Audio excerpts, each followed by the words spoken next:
বন্ধুসকল আপোনালোক সকলোকে পুনৰবাৰ জনাইছোঁ আমাৰ এই চেনেলটোলৈ স্বাগতম। আজি আমি আপোনালোকৰ বাবে পুনৰ এটি নতুন কাহিনী লৈ আহিছোঁ আৰু আজি আমাৰ কাহিনীটিৰ নাম হৈছে দুখীয়া বায়েক ভনীয়েকক চাবলৈ আহিল ধনী দৰাই। আশা কৰিছোঁ ভিডিঅ'টি চাই আপোনালোকৰ নিশ্চয়কৈ ভাল লাগিব। তেন্তে আহকচোন এতিয়া আমি আমাৰ কাহিনীটোৰ মাজলৈ আগবাঢ়ি যাওঁ। নমস্কাৰ দেই, আপোনালোক এই কইনা ঘৰৰ পৰা আহিছে নহয় জানো? হয় হয়, আপুনি ওচৰৰে নে? অঁ, মই ওচৰৰে, ধৰা ঘৰৰ ওচৰৰে। হেৰি খোৱা বোৱা কৰিলে নহয় ন? অঁ, কৰিলোঁ। শুনকচোন, আপোনাক কথা এটা সুধোঁ। সৌ যে ছোৱালীজনী ৰখি আছে, তাই আপোনালোকৰ ওচৰৰ মানে আপোনালোকৰ গাঁৱৰে ছোৱালী নেকি?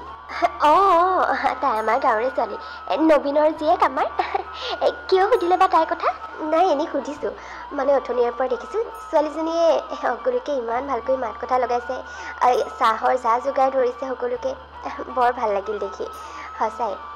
ছোৱালীজনী কিন্তু খুব মৰমীয়াল দেখাত আৰু কামতো খুব চোকা যেন লাগিছে। তাকেহে আপোনাক এনেই সুধি চালোঁ।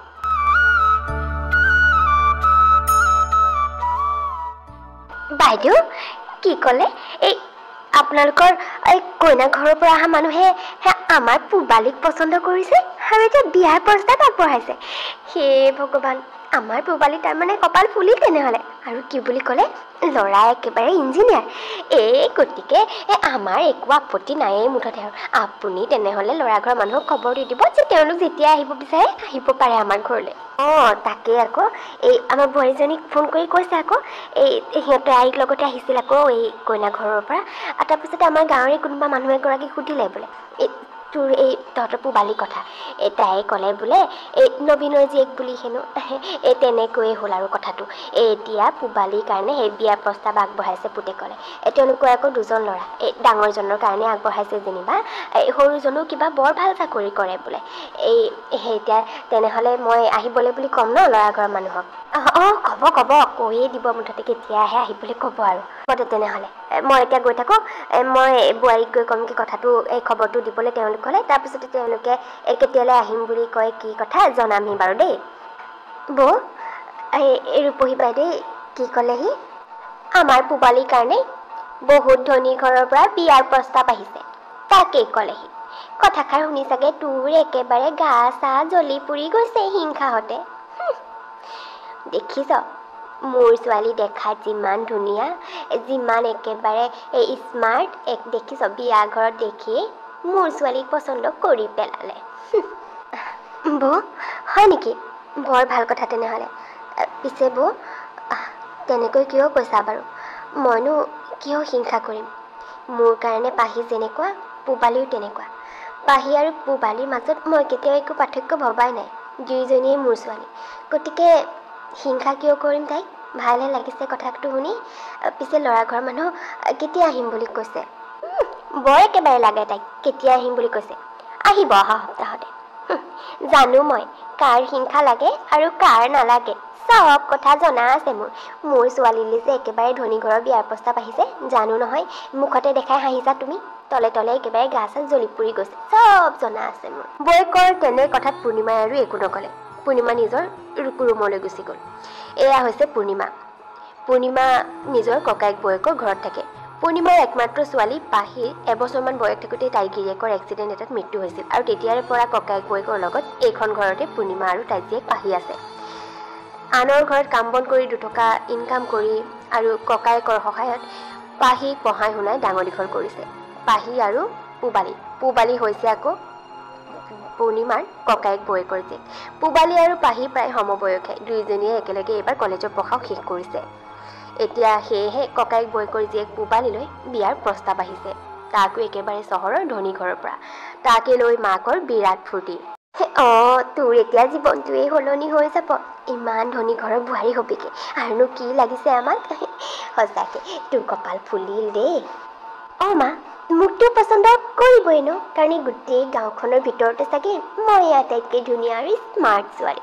তাৰ পিছতেই এইফালে দৰাৰ ঘৰৰ মানুহে, মানে দৰা আৰু দৰাৰ মাকে কইনাৰ ঘৰলৈ আহিল, মানে পূবালীহঁতৰ ঘৰলৈ। তাকে এই ৰূপহী বাইদেউ চাগে সকলোবিলাক কথা কৈছে নহয় জানো? তাৰমানে মই বিয়াতে দেখি আপোনালোকৰ ছোৱালীক একেবাৰে পচন্দ কৰি পেলালোঁ। তাৰপিছতে ল'ৰাকো দেখুৱালোঁ, ল'ৰায়ো পচন্দ কৰিলে। গতিকে মই বোলো আৰু ল'ৰায়ো পচন্দ কৰিছে যেতিয়া তেনেহ'লে কথাটো আগবঢ়োৱাহে কথা, সেই বুলিহে সুধিবলৈ ক'লোঁ।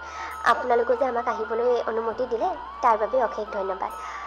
পিছে এতিয়া ছোৱালীক মাতক আকৌ। ছোৱালীক মাতক মানে এয়াচোন ছোৱালী আপোনাৰ সন্মুখতেই ৰখি আছে। নহয় নহয়, আপোনালোকৰ চাগে কিবা ভুল বুজাবুজি হৈছে। আচলতে মানে মই বিয়াত যিগৰাকী ছোৱালীৰ কথা সুধিছিলোঁ তাইতো এওঁ নহয়, বেলেগ কোনোবাহে আছিল। লগতে কোঠালৈ সোমাই আহিল পাহি, হাতত চাহৰ ট্ৰেখন লৈ। এয়া চাহ খাবচোন। এওঁহে আছিল। আপুনি ভয়ে খুৱাই দিছিলে। মই বোলো ভুল ঘৰলৈকে আহিলোঁ নেকি আকৌ। এওঁৰ কথাই কৈছিলোঁ মই। আচলতে বিয়াতে দেখি এওঁক আমাৰ খুব পচন্দ হ'ল। সেয়েহে মানুহ এগৰাকীকে সুধিলোঁ, তেতিয়াই ক'লে বোলে নবীনৰ জীয়েক বুলি। আৰু তেনেকৈয়ে কথাবোৰ আগবাঢ়িল আৰু। এওঁৰ কথাবোৰ শুনি সকলোবিলাক আচৰিত হ'ল আৰু তেতিয়াহে ওলাই পৰিল উৰহী গছৰ ৰুৰ। আচলতে সিদিনাখন বিয়াত দুয়োজনী প্ৰায় ওচৰতে ৰখি আছিল। আগত ৰখি আছিল পূবালী আৰু তাইৰ পাছফালে ৰখি আছিল পাহি। গতিকে মানুহগৰাকীয়ে মানে দৰাৰ মাকে সুধিছিল পাহিৰ কথা, কিন্তু যাক সুধিছিল তেওঁ ভাবিলে পূবালীৰ কথা সোধা বুলি।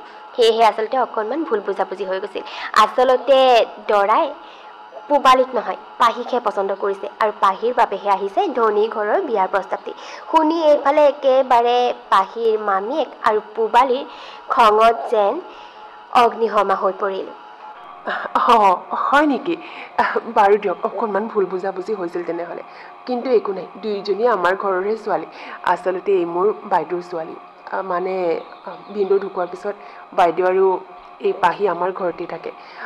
গতিকে আপোনালোকে তেনেহ'লে পাহিক পচন্দ কৰিছে। হ'ব দিয়ক, দুয়োজনী আমাৰে ছোৱালী যেতিয়া কিনি ডাঙৰ কথা। অকণমান ভুল বুজাবুজি হৈছিল যেনিবা।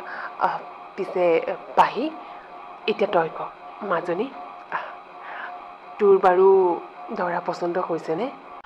মইনো কি ক'ম মামা, আচলতে মোৰ একোৱেই নাই ক'বলগীয়া।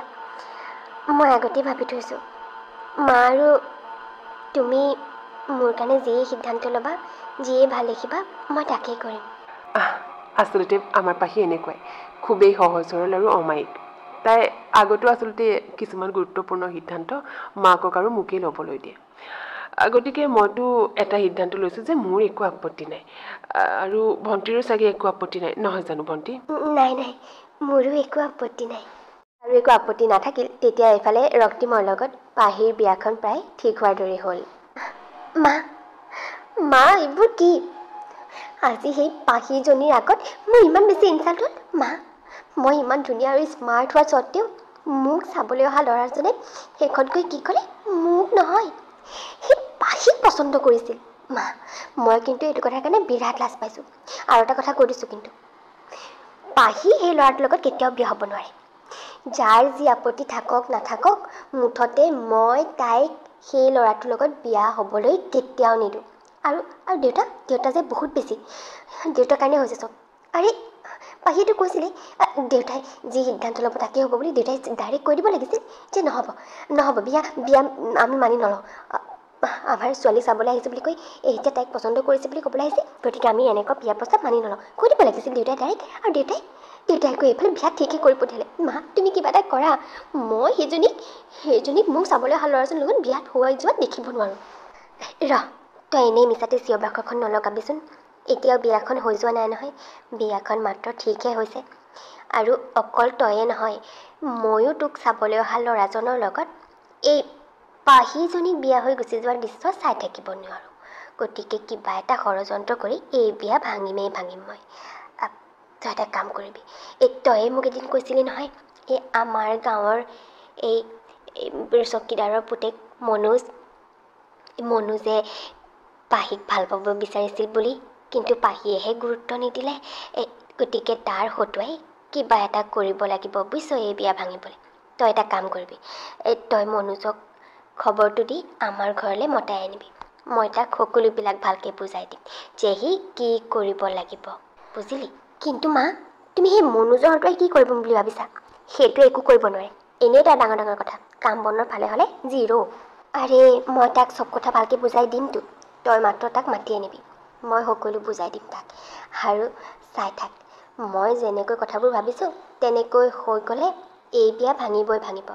আৰু এই পাহি এই ধনী ঘৰৰ বোৱাৰী হ'বলৈ নাপায়, বোৱাৰী হ'বগৈ লাগিব চকীদাৰৰ ঘৰৰহে। চাই থাক, মই এনেকুৱাই কিবা এটা ষড়যন্ত্ৰ কৰাৰ কথা ভাবিছোঁ, যাৰ ফলত তাই মনোজৰ লগত বিয়া হ'বলৈ বাধ্য হ'ব, আৰু এইফালে ধনী ঘৰৰ বোৱাৰী হবিগে তই, বুজিলি? ঠিক আছে, হ'ব দিয়া মা, তুমি কি ভাবিছা নাজানো আৰু। মই এতিয়াই মনোজক মাতি আনিছোঁগৈ, তোমাৰ যি তাক বুজাবলগীয়া আছে ভালকৈ বুজাই দিবা সকলো। কিন্তু চাবা মা, সি যদি কৰিব নোৱাৰে তেতিয়া কিন্তু মই মুঠতে তাইক বিয়া হৈ যোৱা চাই থাকিব নোৱাৰোঁ। তুমি প্লিজ কিবা এটা কৰিবই লাগিব। তাৰপিছতে পূবালীয়ে গৈ মনোজক মাতি আনিলে সিহঁতৰ ঘৰলৈ, আৰু মাকে মনোজক সকলোবিলাক বুজাই দিলে। আচলতে পাহিৰ মামীয়েকে এনেকুৱা কি ষড়যন্ত্ৰ ৰচিছে, মনোজৰ দ্বাৰা তেওঁ কি কৰিব বিচাৰিছে, যাৰ ফলত এই বিয়া ভাঙিব বুলি তেওঁৰ যেন একেবাৰে দৃঢ় বিশ্বাস। আচলতে এতিয়া কি হ'ব, সঁচাকৈ পাহিৰে বিয়াখন ভাঙিবলৈ সক্ষম হ'ব নেকি মামীয়েক আৰু পূবালী? এই সকলোবোৰ দেখি মামী আমাৰ অহাটো খণ্ডত। তেন্তে আজিলৈ কৰি দিছোঁ ভিডিঅ'টো ইমানতে শেষ। যদিহে আপোনালোকৰ চাই ভাল লাগিল তেন্তে প্লিজ ভিডিঅ'টো লাইক আৰু এটা কমেণ্ট কৰি দিব। আৰু যদিহে আপোনালোক আমাৰ চেনেলত নতুন তেন্তে প্লিজ আমাৰ চেনেলটো ছাবস্ক্ৰাইব কৰি দিব। তেন্তে লগ পাম পুনৰ এটা নতুন ভিডিঅ'ৰ সৈতে। তেতিয়ালৈকে বাই বাই।